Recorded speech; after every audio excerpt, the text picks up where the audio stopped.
បងប្អូនអានេះសឡុងបត់ជាកែຂະຫນາດ1.4 ម៉ែត្របាទពងរៀបចំតឡើងបន្តទៀតទេអត់ទាន់សម្អាតថ្នាំទេបងប្អូនណាបាទអានេះហើយຂະຫນាត1.8 ម៉ែត្រពងតឡើងបន្តដែរណាបាទ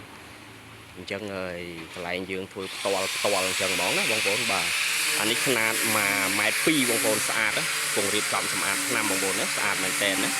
បាទសាច់ប្រភេទឈើបេងបងប្អូនឈើបេងបងប្អូនអាចមើលបានຂະຫນាត1.2 ម៉ែត្រអានេះបងប្អូនណាបាទមូលលើកជាសឡុងទេអូន